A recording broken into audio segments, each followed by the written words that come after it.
नमस्कार, मैं डॉक्टर शुक्ला मनोरमा आपका स्वागत करती हूँ। तो चलिए जेट एग्जाम के लिए मोस्ट इम्पोर्टेंट 10 प्रश्न पर मैं डिस्कस करती हूँ। तो पहला प्रश्न आपके सामने ये रहा।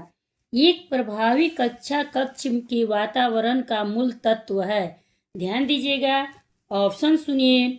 ऑप्शन ए है संपूर्ण शांति, बी ऑप्शन है शिक्षक छात्रों की सजीव अंतःक्रिया, सी ऑप्शन है शिक्षण सामग्री की विविधता और डी ऑप्शन में है सख्त कठोर अनुशासन।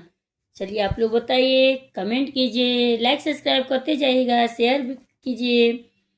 पहला प्रश्न का उत्तर बी सही है, शिक्षक छात्रों का सजीव अंतःकरण क्रिया।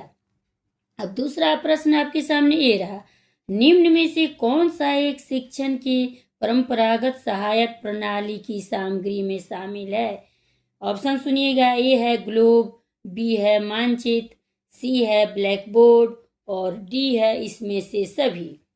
चलिए बताइए आप लोग, बताइए, लाइक सब्सक्राइब करते जाइएगा। दूसरा प्रश्न का उत्तर डी सही है। इनमें से सभी, ये सभी, ग्लोब भी है, मानचित्र भी है, ब्लैक बोर्ड भी है, इसीलिए इसका डी आंसर सही है। अब तीसरा प्रश्न आपके सामने ये रहा। शिक्षक द्वारा अध्यापन के लिए उपयोग में की जाने वाली तकनीकी में शामिल है। ऑप्शन सुनिएगा। पहला है व्याख्यान, दूसरा है पारस्परिक क्रिया आधारित व्याख्यान, तीसरा है सामूहिक कार्य और चौथा है स्वाध्याय। नीचे दिए गए कूटों से सही उत्तर का चयन कीजिए। अब तीसरा प्रश्न का ऑप्शन सुनिएगा। ए है पहला, दूसरा और तीसरा, बी है पहला, दूसरा, तीसरा और चौथा, सी है दूसरा, तीसरा और चौथा और डी है पहला, दूसरा और चौथा। चलिए बताइए आप लोग, कमेंट कीजिए। तीसरा प्रश्न का उत्तर सी सही है, दूसरा, तीसरा और पहला। अब चौथा प्रश्न आपके सामने ये रहा। एक सफल अध्यापक वह है जो, देखिएगा, ऑप्शन सुनिए। ए है सहनशील और प्रभुत्वकारी हो, बी ऑप्शन है शांत और प्रतिक्रियाशील हो, सी ऑप्शन में है संवेदनशील और अनुशासन प्रिय हो और डी ऑप्शन में है निष्क्रिय और सक्रिय हो। चलिए बताइए आप लोग, चौथा प्रश्न का उत्तर सी सही है, संवेदनशील और अनुशासन प्रिय हो। पांचवा प्रश्न आपके सामने ये रहा। निम्नलिखित में से अनुदेशात्मक प्रक्रिया किस शिक्षण प्रतिमान का मुख्य घटक है? ऑप्शन सुनिएगा, ध्यान दीजिए। ऑप्शन सुनिएगा। ए ऑप्शन में है आगमनात्मक प्रतिमान, बी ऑप्शन में है मूलभूत शिक्षण प्रतिमान, सी ऑप्शन में है छात्र केंद्रित शिक्षण प्रतिमान और डी ऑप्शन में है उपरोक्त सभी। चलिए बताइए, शेयर कीजिए आप लोग, लाइक सब्सक्राइब करते जाइएगा। पांचवा प्रश्न का उत्तर बी सही है, मूलभूत शिक्षण प्रतिमान। छठा प्रश्न आपके सामने ये रहा। निम्नलिखित में से उच्च शिक्षा में शिक्षक की कौन सी मुख्य भूमिका नहीं होनी चाहिए? ध्यान दीजिएगा, इसमें नहीं पूछा है, तो ऑप्शन सुनिए।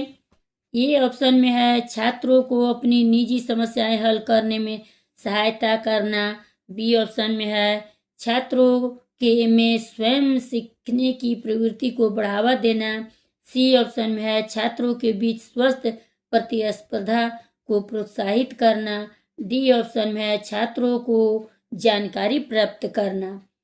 चलिए बताइए आप लोग, छठा प्रश्न का उत्तर ये सही है, छात्रों को अपनी निजी समस्याएं हल करने में सहायता करना।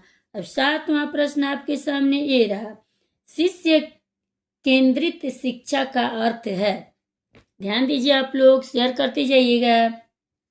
ए ऑप्शन में है शिष्यों के विकास से सरोकार रखने वाले लोगों द्वारा सार्थक एवं वांछनीय माने जाने वाली शिक्षा, बी ऑप्शन में है शिष्यों तथा शिक्षक दोनों द्वारा पसंद की जाने वाली शिक्षा, सी ऑप्शन में है शिष्यों की आवश्यकताओं एवं आकांक्षाओं के अनुकूल शिक्षा और डी ऑप्शन में है शिष्यों द्वारा पसंद की जाने वाली शिक्षा।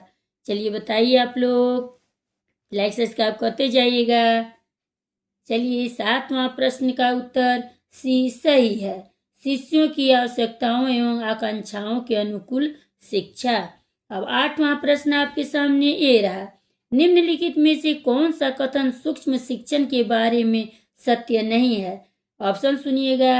ए है प्रश्न करना सूक्ष्म शिक्षण का एक घटक है।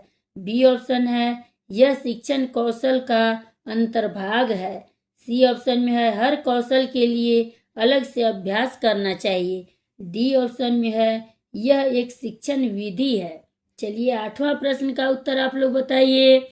8वां प्रश्न का उत्तर डी सही है, यह एक शिक्षण विधि है। 9वां प्रश्न आपके सामने ये रहा। निम्नलिखित में से कौन सी विधि अभ्यास के लिए उपयुक्त है? चलिए ऑप्शन सुनिए आप लोग। ए है ड्रिल विधि, बी है निगमात्मक विधि, सी है आगमनात्मक विधि और डी है विचार विमर्श विधि। चलिए बताइए आप लोग, शेयर कीजिए, कमेंट कीजिए। 9वां प्रश्न का उत्तर ए सही है, ड्रिल विधि। अब 10वां और लास्ट प्रश्न है आपके सामने। निम्नलिखित में से एक नए शिक्षक के लिए कौन सा वांछनीय उत्तरदायित्व है? ए ऑप्शन में है संस्थान की कार्यप्रणाली में का अनुसरण करना। बी ऑप्शन में है मतभेदों के होते हुए भी साथी शिक्षण के साथ सहयोग करना। डी ऑप्शन में है सी ऑप्शन है पाठ्यक्रम में बदलाव करना और डी ऑप्शन में है उपरोक्त में से कोई नहीं। चलिए बताइए आप लोग, बताइए 10वां प्रश्न का उत्तर। 10वां प्रश्न का उत्तर बी सही है, मतभेदों के होते हुए भी साथी शिक्षक के साथ सहयोग करना। चलिए लाइक सब्सक्राइब करते जाइएगा। मिलते हैं अगले वीडियो में।